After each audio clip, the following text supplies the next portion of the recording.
FightHype.com here with the face of boxing. Can we say that? Can we say the face, or you still being modest? You still give that to Canelo? Yeah. That's what's up. Still got to Canelo. Well, we'll just call you the undefeated unified heavyweight champion. Does that work for you? That's fine. A man that needs no introduction, Anthony Joshua. AJ. Pleasure to finally see you face to face. We've spoke on the phone a couple times, but it's good to actually put. Well, I'm sure for you, it's good to actually put a face to the name. I know I fooled you. Yeah, you're a knowledgeable man. You know your boxing. I know you said it is good to put a face to the voice. Yeah, for We've sure. been speaking for some time, and yeah, man, let's get into it. Let's see what. For sure. Well, obviously, the world wants to know. Yeah, we're here for the big announcement about DAZN, your fight, September 22nd against Alexander Povetkin. You're going to be headlining the first event on DAZN, boxing event, I should say. Well, how'd that come about? Like, what was it that kind of made you feel like this is the way to go? It's always good to be involved in something new, something fresh, and something that it's not so much potential, because when I come about it had already been kicked off.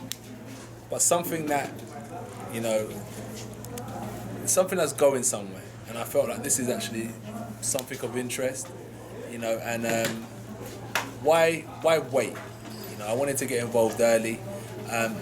Eddie and my team, they had meetings about the channel, and I know they wouldn't take a second meeting if it wasn't of interest. So they took a second one, a third one, a fourth one, and then Eddie was like, "Why don't you come along and hear what it's about?" And I was like, "Oh, it's probably the same as the rest." And he was like, "No, this is something interesting. Come down." And when I heard, and they told me about the pitch and stuff, it was something that we was all interested in, and that's why we're here now. Is it exciting for you to be fighting on a platform like this? I mean, it's all like uncharted territory, so to speak. But that's what we like, you know, breaking boundaries, uncharted territories, but things that actually have some legs to stand on. Because we're here at the launch, well, you know, my fight launch on DAZN, but these guys have got a great backroom staff team that are working tirelessly and going to make this work, I believe. So that's what I believe, is that it's good to get in ahead of time, you know, while they want me, rather than me begging for a place in the next 3 years. True. Obviously, you had the face-off with Alexander Povetkin. Is there anything you could take away from that? Did you see anything in his eyes? Alexander, remember, he's from an Olympic background. He's an Olympic gold medalist. He's very respectful. And then I just shook his hand, and that was just to say I apologize for what happens on my right, but I know that we have a mutual respect. And he knows how to fight. He knows how to throw a left hook and a right hand, and knows how to avoid punches. So that's a dangerous fighter in itself. And I think it's not his last shot, but it's an important time in his career to capture these titles. So when you've got a boxer versus a brawler, versus someone who doesn't think they can lose, versus someone who is their last opportunity, it normally sets up for a good fight. Obviously, he's had some issues in the past with steroid accusations and failed tests and stuff like that. Is that anything that ever enters your mind? I mean, I know obviously you guys are going to be doing testing as you normally do in your fights, but does it ever enter in your mind knowing that he does have that history? I don't really like to talk on what people have done, but as long as for me, he's signed up to his anti-doping regulations and following the right protocols, and they're doing his tests, and he fights me, no problem. You know, he's clean for me. I don't care about what he's done in his past or who he's sleeping with, who he's texting, who he's found. That's none of my business. My business is that for the next 13 weeks that he's clean, he's preparing legitimately, and we have a good fight. Just looking at him, is he similar to anyone that you fought in the past, or is this going to be like a brand new, totally new challenge? This is a brand new challenge. Let's say maybe Takam, you know, a bit more explosive than Takam. So yeah, but it's new. This is a new territory. You know, Martin was one territory to Molina, Klitschko to Parker, and now we're going towards the Povetkins and Wilder. So they're all new territories that we're entering. Like DAZN is a new territory as well. You mentioned, you know, being respectful. Obviously, when you guys were getting ready to do the face-off, Big Baby Miller jumped up there and was popping off behind you, and that's the first time I've seen you get that animated since I think the Dominic Brazil fight, that whole situation. What was it that kind of made you, switch into fight mode, basically? I mean, did he say something to you? Was it just the lack of respect he was showing because you were there for another opponent? I'm there for another opponent. You've turned up late. You just come on stage and he's running his mouth slightly behind me. And this is the fight business. You know what to expect. This isn't chess. This isn't ballet. This isn't ballet. This is fighting. There's egos involved, big guys, and there's a lot on the line. So I understand, his point of view, but he should also understand mine. If you talk, you're gonna get spoken back to, and that's just all it is with me. Does that bother you though when guys are disrespectful? You seem like you carry yourself like a gentleman. You like you really want to, carry the sport like that. I mean, does that bother you when you see other guys? I mean, whether it's other heavyweights, whether it's other fighters that are like, does that kind of get under your skin a little bit? No, it's each of their own. But what they got to remember is that we all come and go. We don't last forever. So don't get too used to these flashing lights and stuff like that. Trying to clout chase and make yourself heard, because sooner or later the only reason they let half of us through this door is because we're fighters. One day we won't be fighters. So just show some respect on your way up, because on your way down you're going to need people. So it don't really bother me, because I just know the process and what this is really about. And people like him just need to humble themselves and don't get too caught up in the moment, because it don't last forever. Are you mindful of that when you mention that this doesn't last forever? So when you're looking at your career, when you're deciding fights and things like that, you don't interview me because of me. You interview me because of what my title is. The title will always stay there. Someone else will be a champion. Someone else will be a champion. Someone else will be a champion. But there'll just be one me. I'll have to fade off.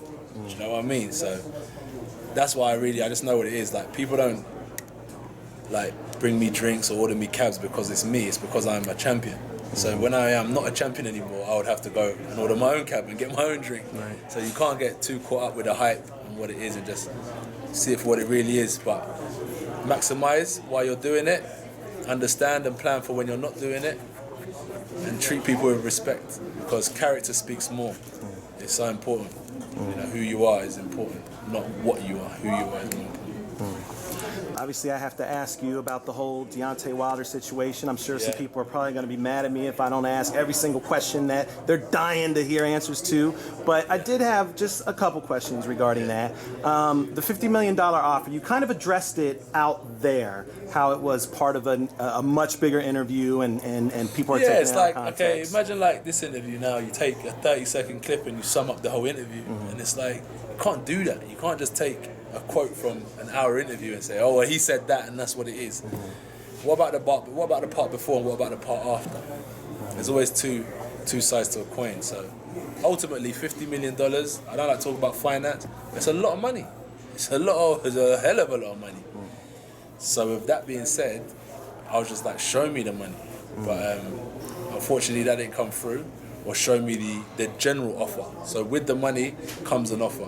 This is what you have to do for that 50 million. So I was waiting for an offer, and things just take a long time with certain people. They're not punctual. And with the belts, each belt has an individual governing body. There's 4 belts there, so there's 4 governing bodies. And they all have a ranking system. And the number 1 of the WBA, I have a time frame. March 31st I fought Parker, and 3 months after that I have to schedule my next fight. And where Wilder wasn't scheduled, I have to fight my man, which is challenger. And that's why the fight didn't happen, because the negotiations weren't signed and sealed in time. And if I want more time, I have to give up my belt, because they're saying that. We say, give me more time. What they say is the fight signed? Oh, we're working on it. They're governing body and the corporation that need to run their business. So I followed my rules and I decided to fight Povetkin because I want to hold on to my belt. I know Eddie has said this time and time again that you guys are in constant communication about everything that's going on. And actually, contrary to popular belief, Eddie Hearn is a distinctly separate person than Anthony Joshua. They do and can exist in the same room at the same time. Yeah. But I'm sure he was telling you everything that was going on with every step of the way. What were you kind of thinking when you saw Deontay jump on social media and make comments and just get like real nasty. You gotta know like people's characters. Like as I said, after I fought Klitschko, he was at my fight working, and was like, man, this is unbelievable. I need to be doing this in the States. I need fights like this. I really respect what these guys have done for boxing. And then after you know, I fought a week after him, or a week before.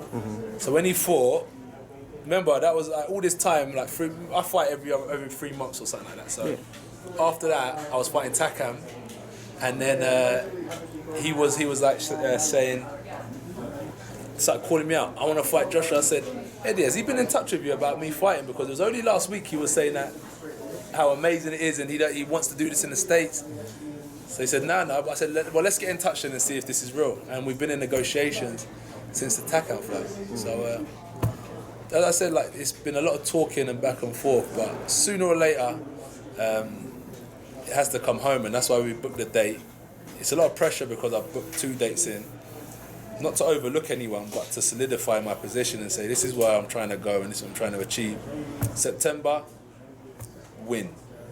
April 13th, you have the undisputed championship of the world already in place, lined up. People are talking about it. You know, sign the contract, the ink dries. Wilder signed the contract, the ink dries. We put that away, and there's no more talking. So my view on it, that's why I set it up now, is because I don't want to get to a stage now where we wait till January next year and it's like, all right, let's get the talk started with Wilder, and it's another situation where 3 months pass and no fights organised. So I've planned ahead, and it should be done. He's got more than enough time to make up his mind. Does that kind of turn you off a little bit when you're dealing with an opponent who can be that disrespectful? Does it make you kind of say, do I really want to do business with this guy? It's never personal. Never personal. It's business. Everyone just deals with it differently. So, you know, we can make bread together, but I'm gonna knock you out. This is what the job we're in, isn't it? We do business, but ultimately I want your blood. So it's never personal, it's just business, but it's just how we operate in our division is we fight it out, and we shake hands after. I asked Eddie earlier on, and he basically told me that there's no starting over from scratch. The offer is the offer. Yeah, you agreed the offer. Certain points you didn't agree, and we looked and we've added them in and we've taken other ones out. But the offer was the offer, and you agreed. Why now you want more all of a sudden? So that's another issue. So do you know what I mean? Is it a payday? Like, is it someone wants just a financial boost? Go to the bank and get a loan. Pay it off when you fight me. Do you know what I mean? It's like, just be realistic. Stop talking about money, because there's enough of it on the table for everyone to eat. Let's focus on getting this fight made. Because providing you win, if you want to go to the land of the rags and the riches and all that stuff, you're one fight away from it. Providing that you get in the ring and fight. I know there's been some rumblings that you guys have had communications behind the scenes. Was it just text messages, DMs and stuff like that? No, just an email. Oh, really? Can you reveal? I mean, you don't have to tell me exactly what was said. Do you know what it is? Just DMs as well. Do you know what it is with him? I do more listening. I don't talk much. He don't understand our setup and how we operate. So he was trying to talk on my situation. You need to do this, and this is who you need to speak to. Why are you trusting him? And to explain to someone who thinks they already know something is wasting my time. So I just kind of said, we have our ways of operating and dealing with business, and you have yours. Hopefully we can meet in the middle and get this fight made. No, I don't send like paragraph when I already know someone's mindset. It's just wasting my time. So I just said that, look, we have our way of dealing with business and you have yours, and let's meet in the middle to get this fight made. If you guys were in the same room together, you know, obviously there's no tension, there's no, if you could just say one thing to him to make the fight a reality, what do you think you'd say? I'll give him my pen and say sign the contract. It's true. As easy as that? Yeah, it's not. Listen, as I said, it's not difficult to make a fight. It's difficult to make a fight when you don't want to fight, but it's not difficult to make a fight when you really want to fight. So, as I said, like I always said, I've dealt with champion when I first had a chance to fight for the title. I've dealt with world title challengers, and I've dealt with current champions. I've dealt with legendary champions, like in terms of like negotiating fights. I'm saying not fighting, just negotiating fight. So why is this situation shouldn't be any more difficult? You know, it's the same principle, same ring, same one referee, opponent in the other corner, 5 of your team members in each corner, and then a stadium and a broadcaster to show it to the world. It shouldn't be difficult. So that's why I say I'll just offer the pen and say, why don't you sign the contract? Because it has your name on it, maybe a different date and location, but it's very similar to the rest of the champions I've faced, and they were all happy. So why is it different with you? That's all. One last one. Is there anything you would tell American fans that, you know, might be siding with Wilder, are frustrated, It's think good. you're ducking? I think they should side with Wilder. You know, it's competition. You have to choose sides. You're on the A side, you're on the B side. East, West, North, South, you have to choose your sides. But ultimately, they'll always respect us both. But you have to choose sides. So be it. If you're backing Wilder, roll with him till the end. Don't switch. Don't switch when times get tough. You got to roll with. You got to back your man till the end. You know what I'm saying? So it's good that he's got his support, because it creates a real intense environment for an undisputed championship fight. So I'm happy that he's got his people riding with him, because I'm sure like the Americans who love boxing want to see the title, the big fights back here as well, and they're backing Wilder to do that. And I'm the man in the way. That's what's up, AJ. It's been a pleasure. It's been an honor. Thank you. It's been an honor. Anything you want to let the fans know? Any secrets that haven't been put out there? You want to sign us off? Whatever. A rap? Anything? A rap. Uh-oh. You got one?